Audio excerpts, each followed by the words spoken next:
Hey guys, it's Libby, and today I'm doing my winter book haul. Now, most of these books I got several months ago in January with my Christmas money. And I had delayed filming this because I wasn't sure if I was going to get any other books in the winter, but now it is spring, so there is no chance for me to get any more books in the winter unless TARDIS, but not getting my hopes up.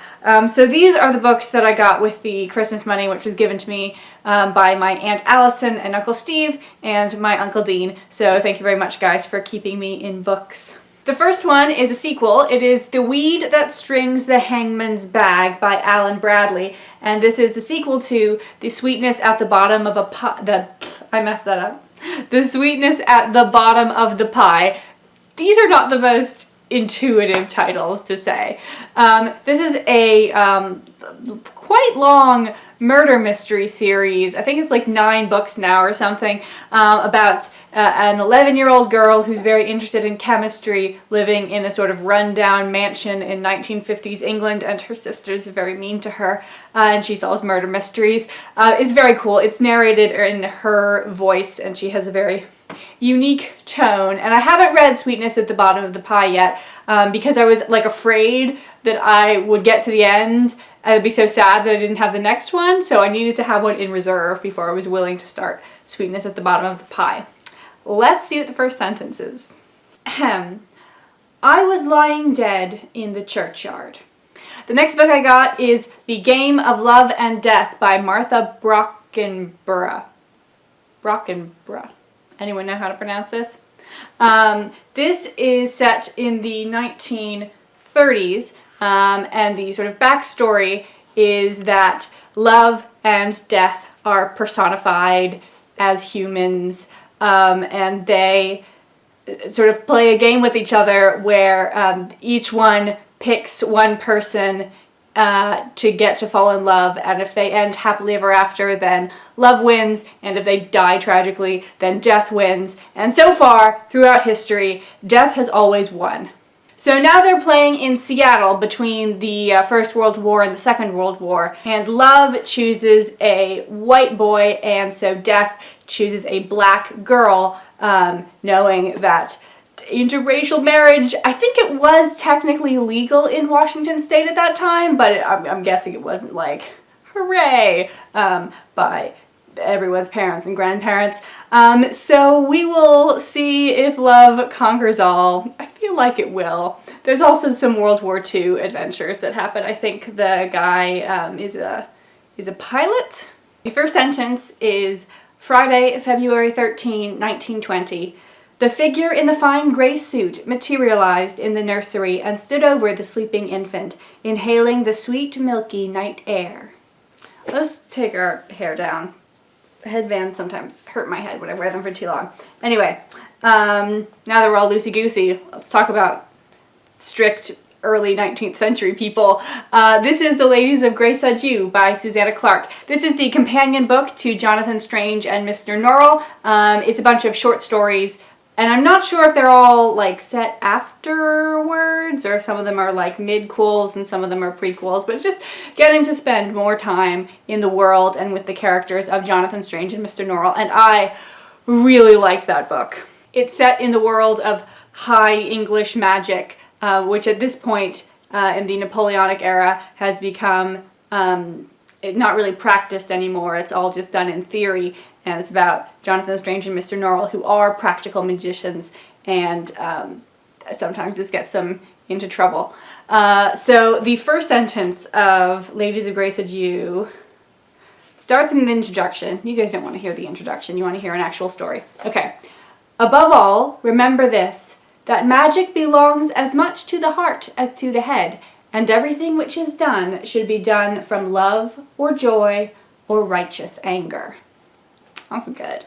The next book is The Goddess and the Thief by Essie Fox, and I'm not sure if the light, it seems like the light is making this look really horrible, but the coloring is quite nice. It's less yellow and slightly more green in real life, and the pink is a little bit more red, so it's not quite the cover is not quite the design monstrosity that it is appearing to be on camera.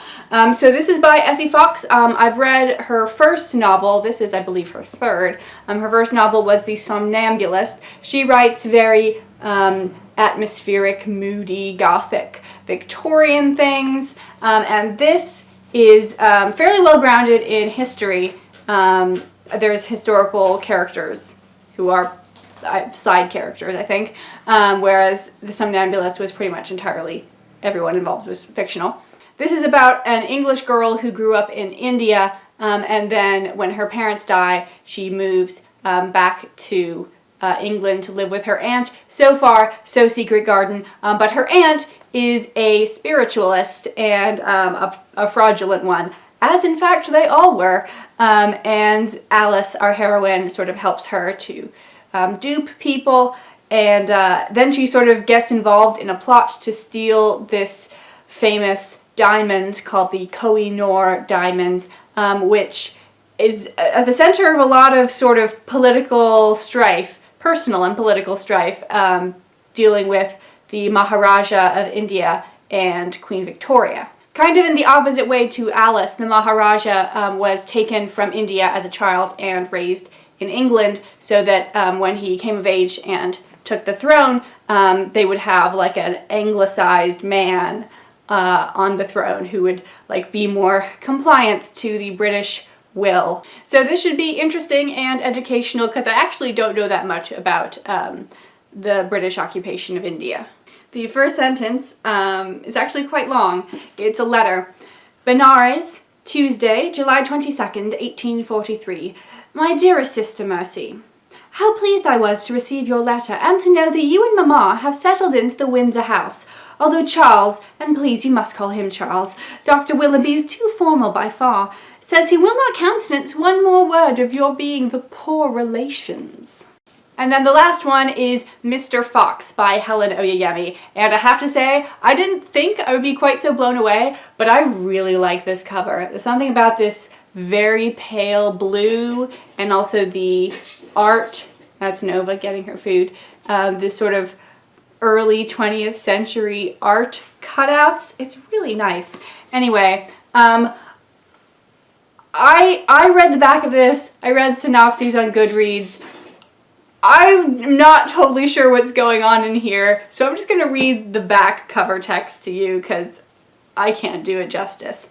So, fairy tale romances end with a wedding. The fairy tales that don't get more complicated. In this book, celebrated writer Mr. Fox can't stop himself from killing off the heroines of his novels, and neither can his wife, Daphne. What does that mean? I don't know. It's not until Mary, his muse, comes to life and transforms him from author into subject that his story begins to unfold differently. Meanwhile, Daphne becomes convinced that her husband is having an affair and finds her way into Mary and Mr. Fox's game. And so Mr. Fox is offered a choice. Will it be a life with the girl of his dreams, or a life with an all-too-real woman who delights him more than he cares to admit?